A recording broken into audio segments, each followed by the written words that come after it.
Well, I think that certainly it's about sharing information in terms of what the city's doing. I like the idea of, you know, if there's a large open house or a large event, it might be, you know, I think it would be fascinating to have an opportunity to exchange information with some of the people who are visiting, particularly, you know, people that are new to the area. I think that the real estate community plays an important part in any community, and you know, Littleton, we're pretty stable. We don't have, you know, everybody complains that we don't have any homes available, but I think that as a region, we all serve each other really well, and to be able to, some of the amenities that are offered in Littleton are also amenities that people from Centennial can appreciate, and we go over to Centennial and we go to Englewood, and so we really don't have any walls between us. We have pretty good open communities that I think we all share a lot of the same vision, and so as realtors, I think that kind of helps because it just gives you a larger area to choose from. There's not really a bad one amongst us. But can I just add two really important things? Of course.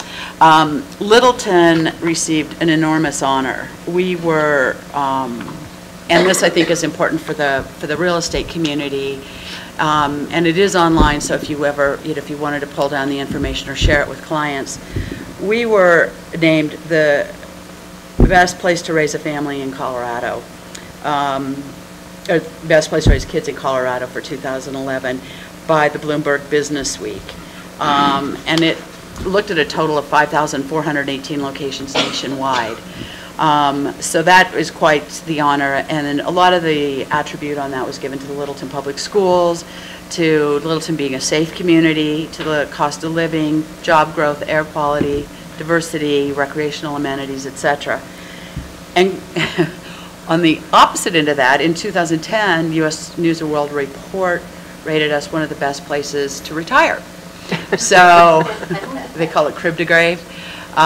So Littleton definitely, I think, has a large spectrum of features, benefits, and opportunities for everyone.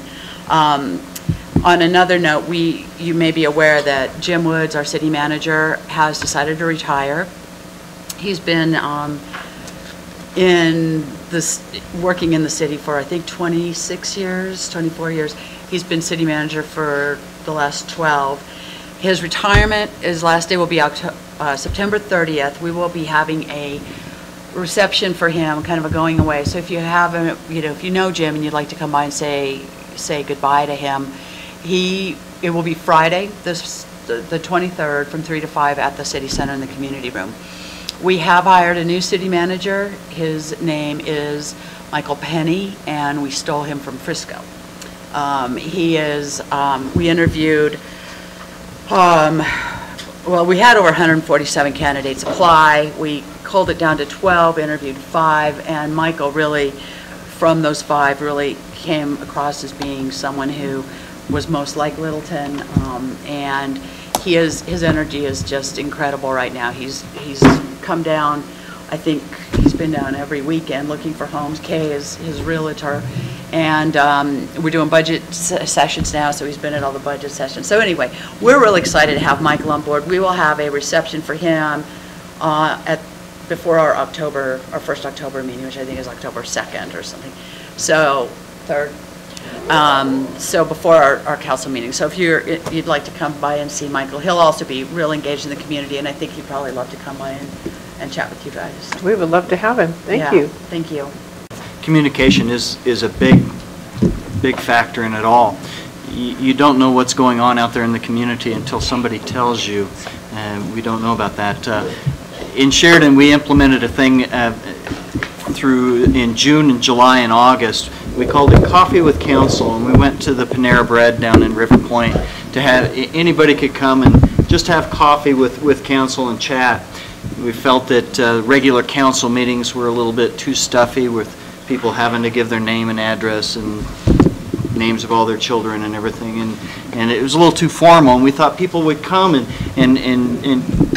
relate their problems and tell us all how proud they were of us and what a great job we were doing. But, you know, nobody came.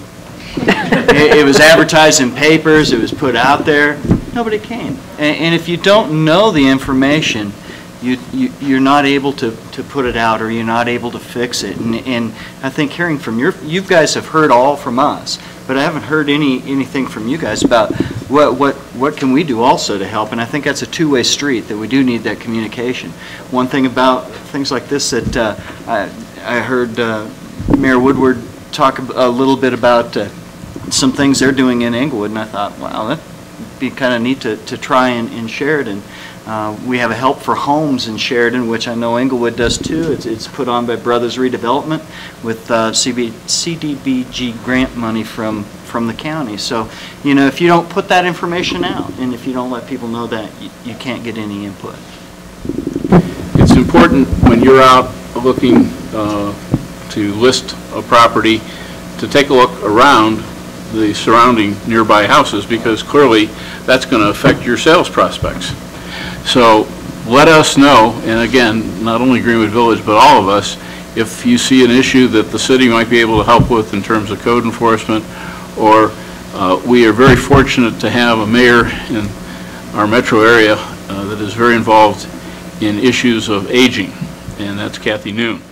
And she is many things, an ombudsman for the elderly, a knowledgeable resource for elder services, and as Mike intimated a little while earlier, that's the reason I have her on my personal speed dial. So she is somebody to look to for these issues, because frankly, that's where a lot of your business is going to come from, is the resale of homes where people have lived, like as Jim mentioned, 35 years in Englewood, and most of us have lived, and even Mike someday here is going to downsize a little bit from the mansion. Done that twice, you know, I can't go much smaller, huh? So, and that's the economic vitality that we'll have in our communities, is bringing those new generations in, and we've been very fortunate in Greenwood Village to have several instances where parents pass the house down to the children and then it gets remodeled. This past year, we've had tenant improvements of, we're already up to 15 million on the commercial side, and on the residential side, remodels of 100,000 or more. Last year we had 14 for 3.5 million, and we're already up to 11 this year for 2.42.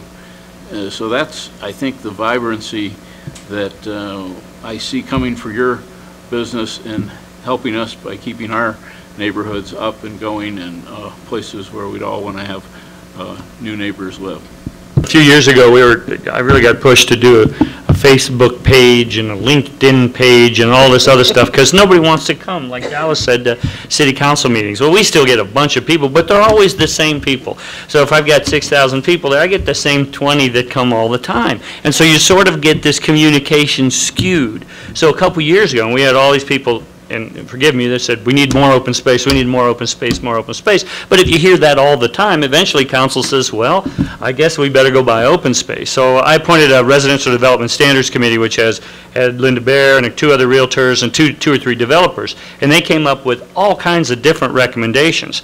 But for Cherry Hills, some of the recommendations, we passed all these this summer. We increased the height limit of houses, because it used to be 30 feet and it went to 35 feet. Did a floor area ratio and a tree preservation ordinance. So of course, there wasn't much going on, so, you know how councils are, we passed laws, because, you know, you got to pass laws, which, of course, I wouldn't have necessarily wanted to do. But the whole point of that is that the communication that we get seems, in my view, is sort of skewed. And I'm not a Facebook person, and I didn't want to do any of that, so I sort of shut it down. And I know a lot of cities do it.